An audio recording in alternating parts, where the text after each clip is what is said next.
तो सबसे पहले हाइपरटेंशन क्या है? Hypertension is not a disease itself but is an important risk factor for cardiovascular mortality and morbidity. यानी नाउअडेज के हम देख रहे हैं जितने भी हार्ट के पेशेंट हो रहे हैं, कार्डियक पेशेंट जितने भी हैं, अगर उनकी डेथ का जो मेन कॉज है वो आज की डेट में हाइपरटेंशन निकल के आ रहा है। किसी को स्ट्रोक हो रहा है, अगर लेक्यूलर स्ट्रोक हो रहा है, कोई सा भी स्ट्रोक है हो, सेरिबेलर एट्रोफी हो रही हो, सेरिब्रम एट्रोफी हो रही हो, उसमें हाइपरटेंशन का ही रोल है। देखते हैं कि ब्लड प्रेशर एकदम इतना हाई हो जाता है कि ब्लड का सर्कुलेशन बहुत ज़्यादा दबाव डालता है, ये लो स्ट्रोक हो गया। तो यही है। तो hypertension is defined as either a sustained systolic blood pressure of greater than 140 mmHg or a sustained diastolic blood pressure of greater than 90 mm of Hg। यानी ये हमें नॉर्मल रेंजेस पता है कि नॉर्मल रेंजेस 140/90 होता है, क्योंकि ये एज फैक्टर बहुत ज़्यादा मायने रखते हैं हाइपरटेंशन में, तो एज फैक्टर के हिसाब से लेके चलते हैं। जैसे इधर ग्राफ में देख सकते हैं कि लो कब होगा हमारा, नॉर्मल कब होगा, प्री हाइपरटेंशन की रेंज क्या होगी हमारी, और हाई स्टेज और हाइपरटेंशन क्या होगी, फिर उसकी स्टेज सेकंड। हाइपरटेंशन की दो स्टेज होती है, तीसरी भी होती है, लेकिन मेनली हमें दो को देखना है, तो हाइपरटेंशन फर्स्ट और हाइपरटेंशन सेकंड की स्टेज क्या होगी, तो हमें वही देखना है। ये हमारा सिस्टोलिक प्रेशर है, ये हमारा डायस्टोलिक प्रेशर है। तो लो ब्लड प्रेशर हमारा अप टू 630 तक मेजर कर लिया जाता है। 90 से 60 ये नॉर्मल हो रहेगा, 80 120 रहे उसकी रेंज में रहे, 100 110 120 130 140 सिस्टोलिक रहे, और उसका जो डायस्टोलिक है वो हमारा 90 रहे। तो ये रेंज है उसकी। लेकिन जैसे ही इससे बढ़ जाता है कि हमारा ब्लड प्रेशर जो डायस्टोलिक है वो 100 हो जाए और जो हमारा सिस्टोलिक ब्लड प्रेशर है वो 160 हो जाए, तो ये हमारा हाइपरटेंशन की स्टेज फर्स्ट होती है। यानी अभी हमारा फर्स्ट साइन है कि आपको हाई ब्लड प्रेशर की कंडीशन है, तो आपको इसकी कोई मेडिकेशन या मेडिसिन जो भी यूज करना है वो करें, प्रिवेंशन यूज करें इसके लिए। ये हाइपरटेंशन की हमारी सेकंड स्टेज होगी up to 190 plus systolic and 100 to average जितना भी होगा वो डायस्टोलिक, वो हाइपरटेंशन की सेकंड स्टेज हो जाती है। तो वही इसमें बताया है देन कि hypertension result from increased peripheral vascular arterial smooth muscle tone. यानी इतना हम समझ सकते हैं कि जब हाइपरटेंशन बढ़ रहा है, ब्लड प्रेशर बढ़ रहा है, तो ये हमारी जो आर्टरीज है, ये आर्टरीज पर एकदम दबाव डालता है, आउटरली बहुत फोर्स डालता है, जो वाल्स है आर्टरीज की उन पर दबाव डालता है, which leads to increase arterial resistance and reduced capacitance of the venous system. Then hypertension results from increased peripheral arterial resistance and reduced capacitance of venous system. तो हमें venous system पढ़ना है इसमें, टोटल जो ब्लड आ रहा है वो venous system का मतलब जो हमारा ब्रेन है, ब्रेन का हमारा जो ब्रेन है, तो ब्रेन के अंदर साइनस होते हैं, वीनस साइनस हुआ, कैरोटिड साइनस हुआ, तो वहाँ वीनस साइनस में कितना ब्लड रिटर्न होके आ पा रहा है, ये वीनस सिस्टम होता है और उसकी वीनस अमाउंट देखा जाता है। उसके बाद जो हमारा ब्लड प्रेशर अगर बढ़ गया है तो हम उसको कंट्रोल कैसे कर सकते हैं, किन किन तरीकों से हम उसको कंट्रोल कर सकते हैं। तो mechanism of controlling blood pressure है हमारा, यानी resistance to blood flow in the blood vessels is most often altered by changing the diameter of the vessels. यानी ब्लड प्रेशर हमारा अगर कम होगा तो वैसे डायलेशन हो रहा है, ज़्यादा बढ़ रहा है तो वेसल्स कॉन्स्ट्रिक्ट हो रही है, तो ये कंडीशन होती है।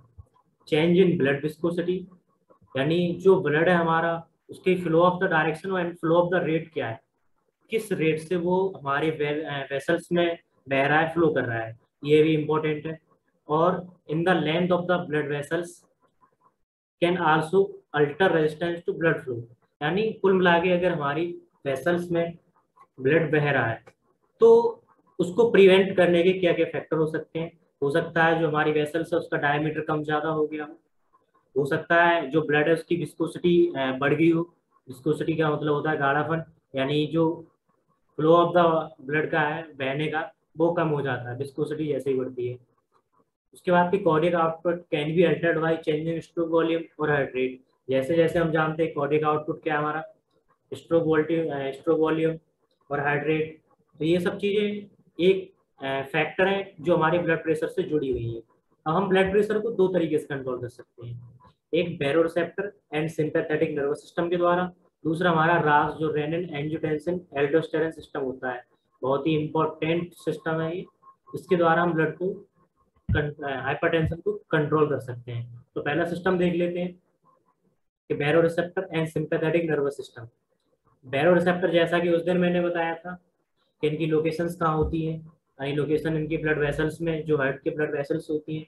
जैसे मैंने एंटीरियर कैरोटिड आर्टरी,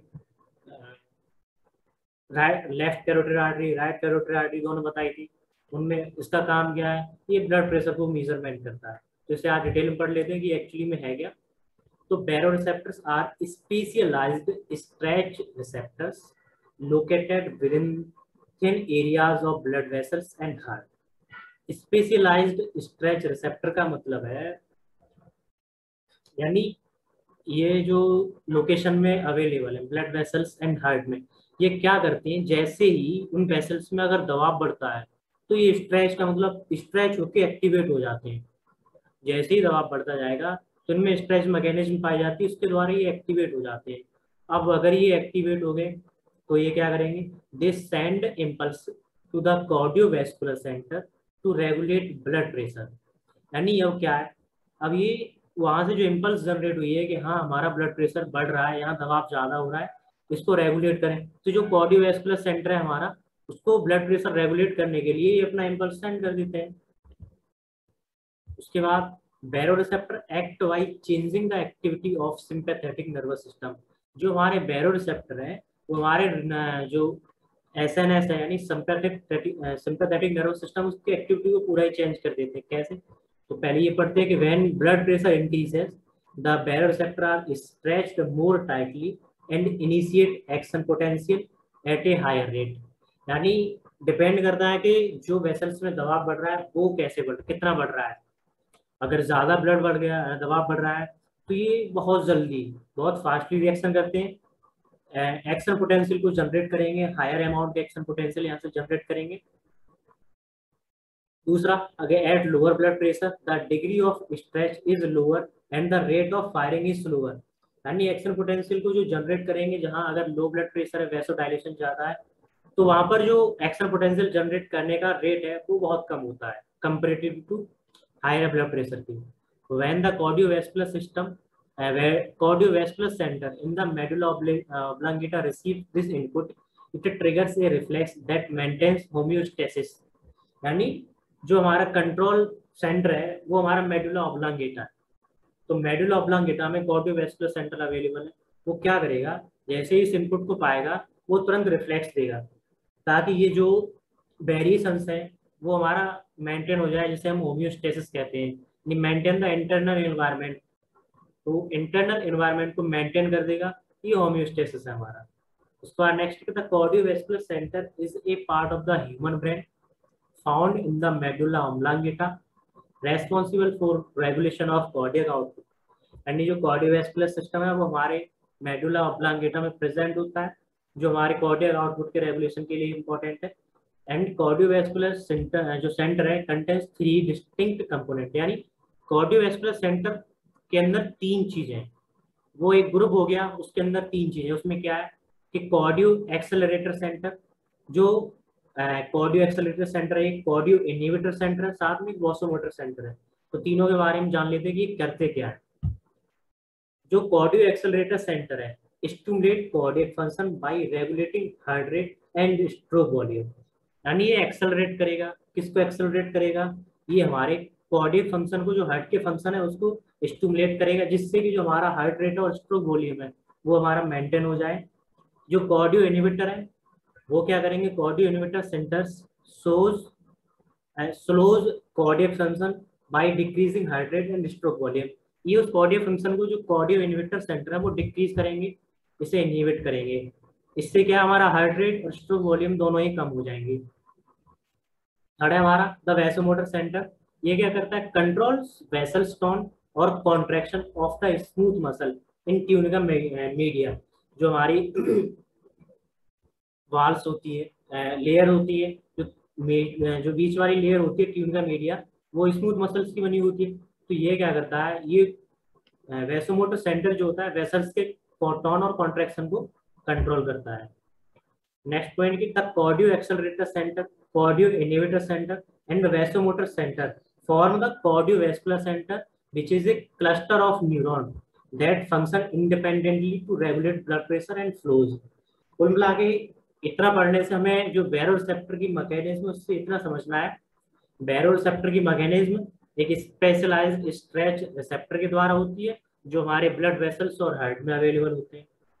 होता क्या है कि हमारे मेडुला ऑब्लांगेटा में कार्डियोवैस्कुलर सेंटर अवेलेबल है जो हमारे ब्लड प्रेशर को रेगुलेट करता है। जो कार्डियोवैस्कुलर सेंटर वो 3 चीजों का मिलकर बना होता है, एक कार्डियो एक्सेलरेटर सेंटर होगा, दूसरा उसमें कार्डियो इनहिबिटर सेंटर होगा, तीसरा उसमें वेसोमोटर सेंटर होगा। फाइनली ये तीनों है क्या, ये तीनों क्लस्टर ऑफ द न्यूरॉन्स हैं। इनका फंक्शन क्या है, regulation of the blood pressure and flow of the blood. ठीक है, इतना। जैसे कि इसे हम एक चार्ट के द्वारा समझ सकते हैं।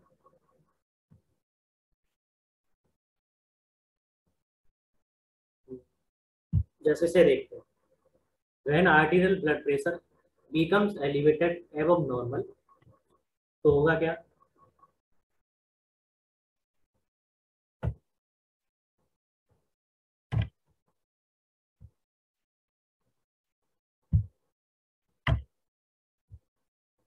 यानी when arterial blood pressure becomes elevated above normal, यानी नॉर्मल से ज्यादा अगर हमारा ब्लड प्रेशर हो जा रहा है तो उस कंडीशन में होता क्या है, blood pressure becomes above normal, then increase carotid sinus and aortic arch receptor potential। वो क्या करेंगे, इंक्रीज रेट ऑफ फायर यानी एक्शन पोटेंशियल जो है एफरेंट तरफ से जो इम्पल्सेस जाएंगी, जो स्टिमुलस जाएगा उसके एक्शन को तेज कर देता है। ये क्या करेगा, कार्डियोवैस्कुलर अल्नार सेंटर, जो हम कार्डियोवैस्कुलर सेंटर की बात कर रहे हैं, ये वहां जाएगा इम्पल्सेस, वो क्या करेगा, सिंपैथेटिक कार्डियक नर्व एक्टिविटी को कम कर देगा, decrease sympathetic vasoconstriction nerve activities और पैरासिम्पैथेटिक नर्व एक्टिविटीज को बढ़ा देगा। जैसे कि हमने प्रीवियस क्लास में देखा था कि जो एंटी एड्रेनर्जिक ड्रग्स थी वो कर क्या रही थी, ब्लड वेसल्स पे क्या रोल था उनका, स्मूथ मसल्स पे क्या रोल था, वो सब regulation of the blood pressure ही कर रही थी कि हम बीटा ब्लॉकर दे रहे हैं, अल्फा ब्लॉकर कर रहे हैं, दे रहे हैं, वो ब्लड प्रेशर को मेंटेन कर रही है। वो हमारी पैरासिम्पैथेटिक नर्व एक्टिविटीज को इंक्रीज कर रही थी और सिंपैथेटिक को ब्लॉक कर रही थी। ऐसा करने से क्या हो जाएगा,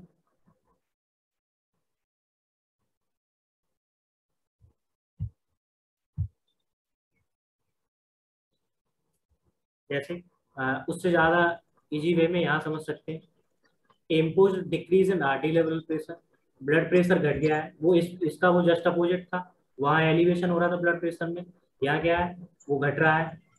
सेंस्ड बाई आर्टिकुलर वेरोसेप्टर, जो रिसेप्टर अवेलेबल है वेरोसेप्टर उनके पास में सेंसेशन जाएगा, वो क्या करेंगे, एफरेंट नर्व एक्टिविटी को कम कर देंगे, उस सिग्नल को कार्डियोवैस्कुलर सेंटर के पास लेके जाएंगे, आगे वो अपनी प्रोसेस शो करेगा। आउटपुट जो मिलेगा वो increase sympathetic activities, decrease parasympathetic. Condition क्या है, यहाँ पर जो आर्टीरियल ब्लड प्रेशर है वो डिक्रीज हो रहा है, यहाँ पर जो आर्टीरियल ब्लड प्रेशर है वो इंक्रीज हो रहा है, एलिवेशन हो रहा है, इंक्रीजमेंट हो रहा है। तो ये यहाँ पर क्या कर रहा है, फाइनली पैरासिम्पैथेटिक नर्व एक्टिविटी को इंक्रीज कर रहा है। लेकिन जब ब्लड प्रेशर कम है तो ये पैरासिम्पैथेटिक नर्व एक्टिविटीज को डिक्रीज कर रहा है। ठीक है, बस इतना सा डिफरेंस समझना है। दूसरा स्टेप है हमारा रेनिन एंजियोटेंसिन एल्डोस्टेरोन सिस्टम, रास, बहुत ही इंपॉर्टेंट है। ये केवल ब्लड प्रेशर को रेगुलेशन नहीं करता है, ये हमारे बॉडी के ढेर सारे फंक्शन को मेंटेन करता है, इसलिए पैथोफिजियोलॉजिकल फंक्शन के लिए बहुत इंपॉर्टेंट है। ठीक है, रास यानी रेनिन एंजियोटेंसिन सिस्टम क्या है, is a hormone system that regulate blood pressure and flood and electrolytes imbalance। ये क्या करता है, ये हमारे बॉडी के अंदर blood pressure, fluids and electrolyte balance को मेंटेन रखता है, as well as a systematic vascular resistance. अब वैस्कुलर रेजिस्टेंस क्या, ये समझना जरूरी है। It is the resistance that must be overcome to push blood through the circulatory system and create flow, यानी it is the resistance that must be overcome to push blood, यानी कुल मिला के इतना देखना है कि सर्कुलेटरी सिस्टम में जो ब्लड है उसका फ्लो करने के लिए जो मिनिमम हमें फोर्स की रिक्वायरमेंट है, रेजिस्टेंस की रिक्वायरमेंट है, ये वो है। When renal blood flow is reduced, JG cell in the kidney convert the prorenin into renin and secrete it directly into circulation। यानी होता क्या है, जो किडनी है हमारी, वो ब्लड रेनिन एंजाइम प्रोरेनिन को रेनिन में कन्वर्ट कर देती है।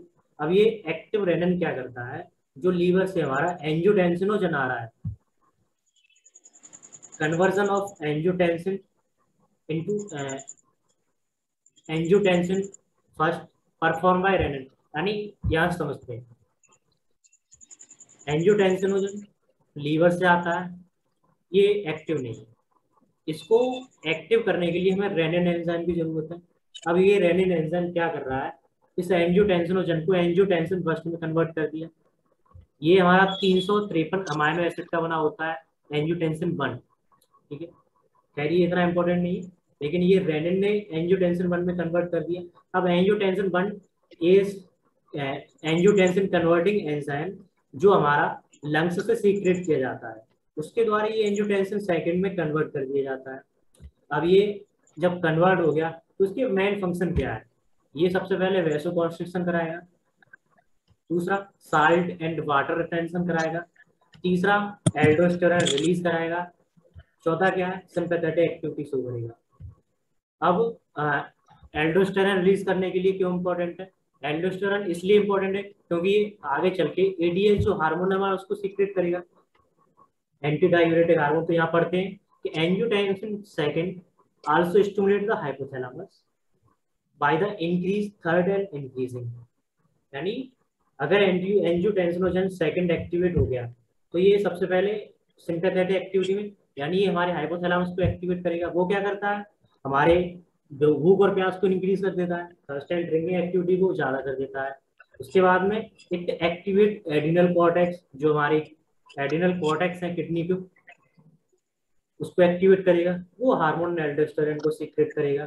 ये क्या कर रहा है, इट टिबुल से increase the absorption of sodium, sodium के एब्जॉर्प्शन को इंक्रीज कर रहा है, which in consequence cause the reabsorption of water into the blood.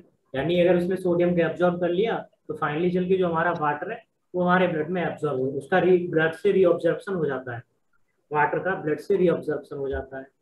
Activist posterior pituitary gland, यानी अगर ये पोस्टीरियर पिट्यूटरी ग्लैंड